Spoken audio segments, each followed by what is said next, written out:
మాయ ఆత్మలో తెలిసేటి ఆనందమాయ ఆనందమాయ అంతరి మాయ అంతరి మాయ ఆత్మలో తెలిసేటి ఆనందమాయ ఉన్నత గురుమాయ అంతని మాయ అంతని మాయ ఆత్మలో తెలిసేటి ఆనందమాయ ఆనందమాయ ఉన్నత గురుమాయ అంతరి మాయ అంతరి మాయ ఆత్మలో తెలిసేటి ఆనందమాయ కారణ ఎడివిలో కాటి ఉన్నదిరా కాటి ఉన్నదిరా కారణ ఎడివిలో కాటి ఉన్నదిరా కాటి ఉన్నదిరా కాకిలో నమరాస ఉన్నదిరా రాస ఉన్నదిరా అంతరి మాయ అంతరి మాయ ఆత్మలో తెలిసేటి ఆనందమాయ ఆనందమాయ నడతి మగఠన నక్కయున్నదిరా నక్కయున్నదిరా నక్క సర్వ నగ లోకమున్నదిరా లోకమున్నదిరా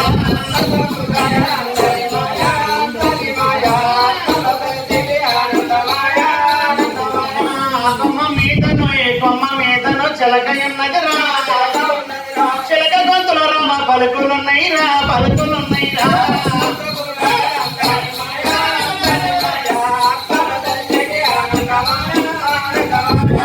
గుండు దగ్గర ఏ గుండు దగ్గర గుండు ఉన్నదిరా గుండు లోపల గురుడు వెలిసి ఉన్నాడు రా వెలిసి ఉన్నాడు రా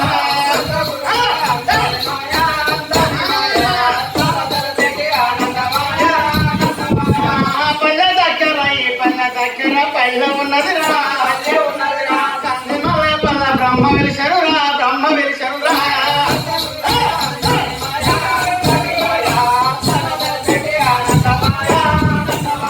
తడిగిట్ట జంతరిత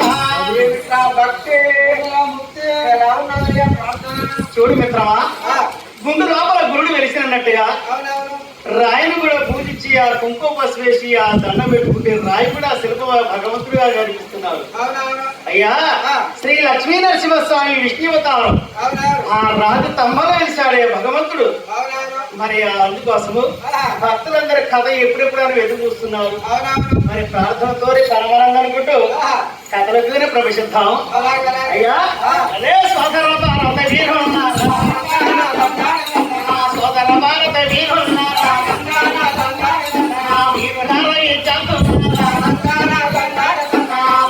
భారత మాతను తెలిసే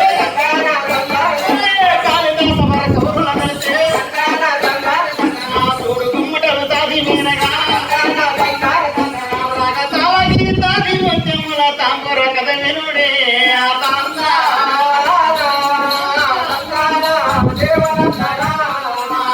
సరిగట్టం సరిత అయ్యా రాగము తాళము ముత్యము ఇవన్నీ కలిసినప్పుడే ఒక ఈ ఆనందం. రెండు చేతులు కలిసి కొడుతున్న సప్పట్లు అయ్యా. మరి కథలంటే ఎన్నెన్నో రకాలు ఉంటాయి చెప్పట్టున్నావా? అరే రామ రామ నా నిత్యమగా గొప్పిలు తోటలై నిత్యమగా కంబజరాజు కష్టాలు కాదు బాణగమ్మ బాధలు కాదు వచ్చిన వారి ముచ్చట కాదు కథ కాదు ఈ కథ కాదు ఇంటికి పోనయ్యా ఏమిట్రా ఇంతమంది భక్తులు పని పక్క పెట్టి ఈ యొక్క బ్రహ్మంగారి జీవిత చరిత్ర ఆనాడు రాశాడు 1200 సంవత్సరాల కింద. ఎలా చెప్తున్నారు ఈ కళాకారులు వాళ్ళందరూ ఆలకిస్తుంటే వచ్చిన వారి ఇంటికి పంపట్టున్నాయి కథ గానీ ఎవరినారా మిత్రమా? మీరేం చెప్పారు పంతులు వారు? రామరామన యుద్ధం కాదన్నారు, బాలనాగమ్మ కథ కాదంటివి. మరి ఆ కథ కాదా ఈ కథ కాదా? ఎన్ని తిరిగి వచ్చి కూర్చొని సవాల్ ఇంటికి పోయిన పండుకున్న బావచ్చు నిద్రపోవచ్చు. చెప్పేది ఏం కథ అసలు మీరు? పండుకున్న పాలు నిద్రపోవచ్చు, ఆరోగ్యమే మహాభాగ్యము. మరి ఎందుకయ్యా టైం వేస్ట్ కథ చెప్తారా? మరి ఈ కలబలి మాటలంటున్నావా? కథ ఎప్పుడు చెప్తున్నారు? ఎందుకు చూస్తున్నారయ్యా? అయ్యా కథలంటే ఎన్నెన్నో రకాలు ఉంటాయి. భాగవతం అనగా తాళాలు వాయించుకుంటూ కొట్టుకుంటూ తబలా వాయించుకుంటూ కొట్టేదాన్ని అది భాగవతం అంటారు. హరికథ అంటే హరిదాసు ఒక మధ్యన ఉన్నాడు పంతులు దండ వేసుకొని చేతులు చిలతలు పట్టుకొని ఆ ఆరమని వాయించుకుంటూ చెప్పేదాన్ని హరికథ అంటారు. మరి ఈ బుర్రకథ పక్కన వాయిద్యాలు డక్కిలు అంటారు, ఈ వంతలు అంటారు. మధ్యన తాంబూర సితార కూడా అంటారు దీన్ని. సరస్వతిని కూడా పిలుస్తారు ఈ తాంబూరని. ఇన్ని పేరున్న సరస్వతిని ఈ భుజం మీద పెట్టుకొని చెప్పేది ఈ యొక్క బుర్రకథ అంటారు. బుర్రకథ అంటారు. మరి కథ ఎవరికి అర్థమవుతాదయ్యా? అయ్యా ఈ కథగానం బుర్ర ఉన్న వాళ్ళకే బుర్రకథ అర్థమవుతుంది మిత్రమా. బుర్ర ఉన్న వాళ్ళకే బుర్రకథ అర్థమవుతుందా? అయితే ఈయన కాబట్టి నాకు ఒకటి బుర్ర ఉంది. ఈ బుర్రకథ మా ఇద్దరికే అర్థమవుతుంది. వీళ్ళందరికీ ఎవరికి వచ్చిన వాళ్ళకి అర్థం కాదా? ఈ బుర్రకథ బుర్ర ఉన్న వాళ్ళకి అర్థమవుతుందని స్పష్టంగా చెప్తున్నావు పంతులు గారు. వీళ్ళెవరూ బుర్రలు తీసుకురాలేదు. ఇద్దరం బుర్రలు తెచ్చుకున్నావు. ఈ బుర్రకథ మాకే అర్థమవుతుంది అంటున్నావా? అవునవునయ్యా. అయ్యా బుర్రలు అంటే మీరు కొట్టేదాన్ని బుర్రలు కాదు. ఈ తలలో ఉన్న ఒక బుర్ర ఎవరికైతే ఉన్నాదో ఈ బుర్రకథ వారికి అర్థమవుతారు. షేక్ నాసర్ గారు అన్నారు ఆనాడు బుర్ర ఉన్న వాళ్ళకే బుర్రకథ అన్నారు. అయ్యా మరి ఈ యొక్క బుర్రకథ ఏమంటున్నావా? భక్తి రసం గల చెప్పి కలను సరదాగా వినరయ్యా.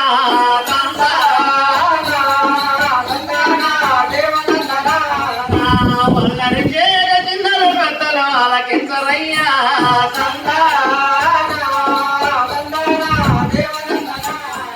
చూడు మిత్రమా, భక్తి రసం గల చెప్పేది ఒక బ్రహ్మం గారి జీవితం చెప్తారు. మరి భక్తి అనేది అయితే మరి కథ మూమెంట్కి రాగానే భక్తులు బంద్ చేయమంటున్నారు. ఒక 5 నిమిషాలు తయ్యని. అయితే మరి స్వాముల వారు ఒక విశ్వ బ్రాహ్మణ కులమును జన్మించారు బ్రహ్మంగా. ఆయన విష్ణువతారు. ఆ స్వాముల వారు కలియుగంలో జరిగేది జరగబోయేది మహనీయుడు. ఈ మానవులు ఏ విధంగా బతుకుతారని చెప్పి ఆయన భగవంతుడు ఒక మానవ రూపం ఎత్తి ఆ విశ్వ బ్రాహ్మణ కులమును జన్మించి ఎన్నెన్నో కష్ట సుఖాలన్నీ అనుభవించుకుంటూ ఆయన పాదయాత్ర చేసుకుంటూ సిద్ధయ్య గారు బ్రహ్మంగారు రథం కట్టుకొని చెంచారం బయలుదేరారు. అన్ని గ్రామాలు తిరుక్కుడు వెళ్తున్నారు. మరి ఎక్కడికి వెళ్తున్నారయ్యా? స్వాముల వారు శిష్య బృందంతో బయలుదేరినాడా.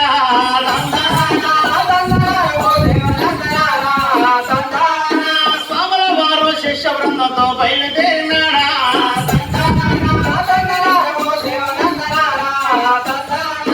పాదయాత్రతో బయలుదేరుతూ బెజవాడకు చేరే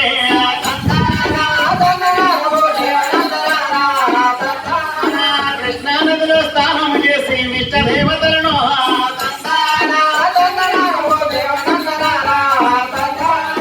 అన్ని గ్రామంలో తిరిగినట్టు వెళ్తున్నాడయ్యా.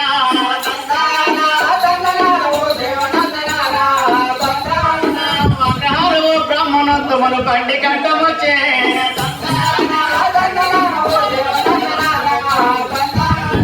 అగ్రహారము యాద బ్రాహ్మణులు బండి కంఠం వచ్చే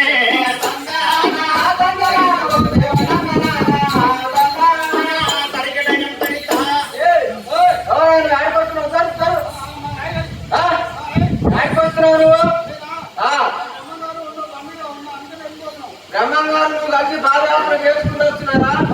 అన్ని గ్రామాలు తిరిగి ఎవరాటం రాలే మీ బండికి. మేము వేద బ్రాహ్మణులు, మీరేంటోళ్ళు విశ్వ బ్రాహ్మణులు మీరు. అయితే మీకన్నా పెద్దోళ్ళం మేము కాబట్టి మా పర్మిషన్ లేని మీ బండి మాత్రం మా ఊరికి పోలేనయ్యా. పిలుచుకో అయ్యా. అయ్యా బిడ్డ సిద్ధయ్య, ఏమిటి నాయన రథం ఆపు చేశావు? ఎవరు కావచ్చు? ఎవరయ్యా మీరు మా రథం ఆపు చేశారు? మేము వేద బ్రాహ్మణులు, ఆగ్రహారం మాది వేద బ్రాహ్మణులు. మీది ఆగ్రహారము వేద బ్రాహ్మణుడు, అవునవును. మేము విశ్వ బ్రాహ్మణం. మీరు విశ్వ బ్రాహ్మణులు? నిజం కాదయ్యా, విశ్వ బ్రాహ్మణుడు. నేనేమో నీ నచ్చినాను, నీకు చిన్నపడదేమో. నీ నాలుగే మందంగా ఉన్నట్టుందేమయ్యా. అవునవును. ఇదిగో మా బండి ఆపు చేసిన కారణం ఏమిటి? నువ్వు చిన్నవాడి, మా కన్నా నువ్వు చిన్నవాడి, మేము పెద్దవాళ్ళు. మా బండి కూలిపోయా. మీకన్నా పెద్దవాళ్ళం మేము, మా పర్మిషన్ లేకుండా నీకన్నా చిన్నవాళ్ళని మాట్లాడుతున్నావు నువ్వు.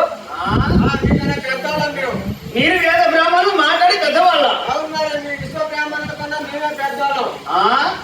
మా కంటి మీరే చిన్నవాళ్ళయ్యా అన్నిట్ల పనులలో. అసలు మీరు ఈ ఆగ్రహాలు ఏం చేస్తారు యాద బ్రాహ్మణ? మేము ఆగ్రహాలు ఏం చేస్తాం? పెళ్లి చేస్తాం, దినాలు చేస్తాం, కర్మాలు చేస్తాం, రాజపతి చట్టం ఇతర దినం కూడా చేస్తాం. వేద బ్రాహ్మణ కళ్ళబలి మాటలు పలక మాకు. అసలు వేద బ్రాహ్మణుడు నీకేం తెలుసని వేదాంతం చదివావు? నీకేం తెలుసని పెళ్లి చేస్తున్నావు? అయ్యా నువ్వు ఈ గ్రామానికి నువ్వు పెద్దవాడివా? హైదరాబాద్ నగరానికి పెద్ద వేద బ్రాహ్మణుడు. ఈ హైదరాబాదే కాదు, ఎన్ని రాష్ట్రాలకే నేను విశ్వబ్రాహ్మణు అన్నిటికీ నేనే పెద్ద. విశ్వ బ్రాహ్మణులు మీరే పెద్ద. ఇదిగో ఇక అమ్మాయిని చూస్తే కాలుకి మెట్టలు పడితే పెళ్లి అనేట్టు అర్థం ఉంటారు. మెడలో పుస్తకం ఉంటే పెళ్లి చేసినట్టుగా ఆ అమ్మాయికి అని అనుకుంటారు. కానీ నాతో నీకు పని లేదన్నావు. నీ వడ్లతో నాకు పనే లేదు. నీ వడ్లు అన్నట్టు నాకు పనే లేదు. నేను ముందు నువ్వు ముందు ఇక్కడ ఉన్న వాళ్ళందరికీ తెలుస్తాడు. కానీ అసలు అమ్మాయి పెళ్లి చేయాలంటే ముహూర్తం పెట్టాలంటే ఏం చూసి ముహూర్తం పెడతావు? పెళ్లి ఎలా చేస్తావు? అది కూడా కదా పాంచాంగం చూసి పెడతారు. పాంచాంగం అంటే ఏమిటి వేద బ్రాహ్మణ? పాంచాంగం అంటే ఆదివారం, సోమవారం, మంగళవారం, బుధవారం. ఇదే పాంచాంగం అంటే. పాంచాంగం అంటే ఆదివారం, సోమవారం, మంగళవారం. అది కాదు జనవరి, ఫిబ్రవరి, మార్చి, ఏప్రిల్, మే. అయ్యా పాంచాంగం అంటే అది కాదు నాయన. ఇది తెలిసి చెప్పి పాంచాంగం అంటే ఏమిటో తరపుడు వేద బ్రాహ్మణుని పెళ్లి చేస్తానే ఎర్రవెళ్తున్న ఆగ్రహారములు. అయ్యా పాంచనగా 5 ఈ అంగంతో తయారు చేసిన అర్థంతో తయారు చేసిన గ్రంథాలు పంచాంగ గ్రంథాలు మా విశ్వ బ్రాహ్మణులు. మీరు ఏదో ఒక సమయాన్ని దొబ్బకెళ్ళి వేదాంతాలు చదివి వేద బ్రాహ్మణులు అయ్యారు. మేము విశ్వ బ్రాహ్మణులు సృష్టికి మూలకృతం ఏ పెద్ద. అయ్యా అమ్మాయి పెళ్లి చేయాలన్నవే నాతో నీకు పని లేదన్నావు. అమ్మాయి పెళ్లి చేయాలంటే ఎక్కడ కూర్చోబెట్టి పెళ్లి చేస్తావు వేద బ్రాహ్మణ? ఎక్కడ కూర్చోబెట్టి చేస్తా, పెళ్లి పీడల మీద కూర్చోబెట్టి చేస్తా. నాతో పనే లేదన్నాగా. నీ వడ్లంతా అవసరమే లేదు కానీ పీడల మీద కూర్చోబెట్టి పెళ్లి చేస్తా. అయ్యా ఇంతమంది ఆలోచిస్తున్నారు. పీట ఎక్కడి నుంచి వచ్చిందయ్యా? ఆ పీట వడ్లు చేసుకొచ్చింది. ఆ విశ్వబ్రాహ్మణ వడ్లలో మేం కదా వడ్డకమరలో. అది కూడా మీరేనా? నీ పీటతో నీ వడ్లతో అవసరం లేదా? అమ్మాయి సాగలు కూకబెట్టి పెళ్లి చేస్తాము. వేద బ్రాహ్మణ అక్కడ కూడా నేను అవసరమేనయ్యా. పీట కాడ నీ అవసరం, సాప కాడ నీ అవసరం ఏందయ్యా? సాప ఎక్కడి నుంచి వచ్చిందయ్యా? సాగలు బుడపరుపులు అంటే మనకు వచ్చుకున్నా. సాప జంగాలు బుడపరుపులు జంగాలు సాపలు అంటారు. ఆ సాప ఎక్కడి నుంచి వచ్చిందయ్యా? ఎంతసేపు నుంచి వస్తే వస్తుంది. సాప ఎట్ట వస్తుంది? ఎన్నాకు రాలని ఈ తాకు రాలేదన్న సాగుతున్నదే. ఈ తాకు ఎలా వచ్చేదయ్యా? ఈ తాగు మట్ట పోయాలంటే జంతువులు విషయాలు మొక్కడు పెట్టిపోతాడు. మొక్కడు దర్శించేవారు విశ్వ బ్రాహ్మణ్ నేను కదా. వేద బ్రాహ్మణ కింద కూడా పెట్టి చేస్తా పెళ్లి. అక్కడ కూడా నేను అవసరమేనయ్యా. ఎట్ట అయ్యా నువ్వు కింద కూర్చోబెట్టి చేసినా మేడ మీద పెట్టి కూర్చోబెట్టి పెళ్లి చేసినా అమ్మాయి మేడలో పుస్తకం కావాలి. పుస్తకం నుంచి వచ్చింది వేద బ్రాహ్మణ. పుస్తకానికి వస్తుంది. బంగారు షాపులో 2 లక్షలు పెడితే వస్తుంది. ఏమన్నారా? 2 లక్షలు పెడితే వస్తుంది. కానీ దాన్ని ఎవరు తయారు చేస్తున్నారు? ఎవరు చేస్తారు? కౌన్సిల్ శారీ చేస్తారు. ఆ కౌన్సిల్ విశ్వ బ్రాహ్మణులు మీ కాదా? బంగారు పుస్తకాన్ని చేస్తేనే పెళ్ళ. మీ వడ్లతో అవసరం లేదు, కౌన్సిల్ వాళ్ళతో అవసరం లేదు. కానీ పసుపు కొమ్ము కట్టి అమ్మాయికి పెళ్లి చేస్తపోలేదుగా. బ్రాహ్మణ నువ్వు ఎన్ని కలబలి మాటలు చెప్పినా కానీ అక్కడ కూడా నేను అవసరమేనయ్యా. పసుపు కొమ్ము ఎక్కడి నుంచి వచ్చింది వేద బ్రాహ్మణ? రైతు భూమిలో పండిస్తే వస్తుంది. రైతు దేంతో పండించిండు? నాగలు చేసింది ఎవరు? వడ్లు. అయ్యా నీవు పుట్టిన కానించి సత్యన వరకు నేనే అవసరమయ్యా విశ్వ బ్రాహ్మణి. నా పాలు నా పంగోలు నీతో నాకు అవసరమయ్యా. అయ్యా పాలు పంగోలు అవసరం కాదయ్యా. నువ్వు పుట్టగానే నేను అవసరం. సచ్చినాడు కూడా నేను అవసరమే. నువ్వు పుట్టగానే భూమి మీద పడి కేవలం ఏడుస్తావు. తల్లికి బిడ్డకి పేగు మంద ఉంటారు. నీ పేగు కొయ్యాలి, బొట్టు కొయ్యాలి. నీ బొట్టు ఎట్ట కొయ్యాలి? కత్తితోడో పీరియడ్తోడో షాపుతోడో వాడతాడు. అవి చేసింది ఎవరు? విశ్వ బ్రాహ్మణులు నేను కదా. ఇక్కడ ఉన్న వాళ్ళందరూ కూడా మీరేనా? కత్తి ఇవన్నీ వద్దులే కానీ నా బొట్టు గడిమట్టతో వాడతారు. పోనీ కత్తితో వద్దు, నీ వడ్లతో నాకు అవసరం లేదు. ఏమయ్యా గడిమట్ట కూడా మెత్తగా దాంతో వాడతారు. పో గరిబట్టతో కూడా వస్తావు. నీ కత్తితో అవసరం లేదయ్యా. వడ్లాయన నువ్వు కత్తి ధరిస్తే మెత్తకూడదు, గరిబట్ట కూడా మెత్తకూడదు అంటున్నావు. ఉంటుంది మరి. అయ్యా అంత పెద్ద తాడి చెట్టు నుంచి గరిబట్ట కిందికి వచ్చింది వేద బ్రాహ్మణ. ఆయన గౌడు ఆయన కలుగిస్తాడు. తాడి చెట్టు చెప్తా ఆవిడ పోల్చుకుంది అంటే అతడు ఎవరు? ఆ రోజున శనగారి ధర్మభూషణ గారు కళ్ళు కింద కార్మికుడు. అవును ఆయన గౌడు ఆయన ఆవిడ పోయాడు పోతాడు. ఏం పోయినా పోస్తారంటే దేంతో వస్తుండు? ముందకట్టుడు వాడతాడు. ఆ ముందకలో తెలిసింది విశ్వ బ్రాహ్మణ్ నేను కదా. చెప్పయ్యా ఆడపోయిన మీరు విశ్వ బ్రాహ్మణులు మీ వాడు. నువ్వు సచ్చినాడు కూడా నేను అవసరమేనయ్యా.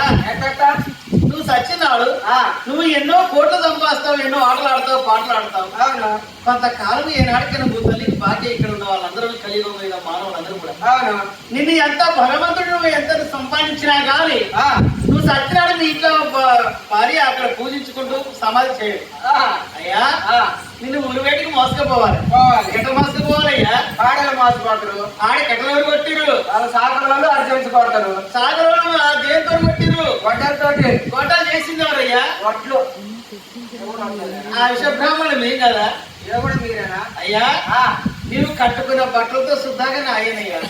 బట్టలు నీ ఆట 500 పెట్టి ఒకటి కొనుక్కుంటా 500 పెట్టి ఒకటి కొనుక్కుంటా నీ ఆట 500 కాదు 5 లక్షలు కూడా అవుతాయిలే కానీ ఈ బట్ట దేనితో తయారైతుంది? పత్తితోటి. పత్తితోని కానీ ఎవరు తయారు చేస్తున్నారయ్యా? వాళ్ళు అంటారుగా సాలోళ్ళు అంటారుగా పద్మశాలి వాళ్ళు. అవునవును పద్మశాలి వాళ్ళు బట్టలు తయారు చేస్తున్నారు. చేస్తారు. మరి వాళ్ళకు ఆ పద్మశాలికి మగ్గం చేసి విషయ బ్రాహ్మణ్ నేను కాదా? మేడవాడు నువ్వేమన్నా ఏడ మీరు ఏం కాడయ్యా? అయ్యా నువ్వు నా కాడి చిన్నవాడి నా బండి పొలివు నాయన. ఇక పోనీ ఇంతమందిలో నా పర్వాలు తీసిన నీళ్ళు పోయిస్తాయా గారు? సరే సరే. ఎందుకంటే ఈ యొక్క బ్రహ్మంగారి జీవిత చరిత్ర రోజుకు 3 గంటల చొప్పున 5 రోజుల జీవిత చరిత్ర. మాకు ఒక 5 నిమిషాల పాటు టైం ఇచ్చారు. సరే పెద్దలు చిన్నలు మిగతా వాళ్ళు కూడా టైం ఇవ్వాలి కాబట్టి అయ్యా అందుకోసము చాలా అద్భుతంగా ఉంటుంది ఈ బ్రహ్మంగారి జీవిత చరిత్ర. కానీ ఏంటా అంటే కొంతమంది టైం వేస్ట్ అవుతుందని ఇబ్బంది పడుతున్నారు. ఈ అవకాశం ఇచ్చిన అందరూ కూడా విషయ బ్రాహ్మణులకి ఇప్పుడు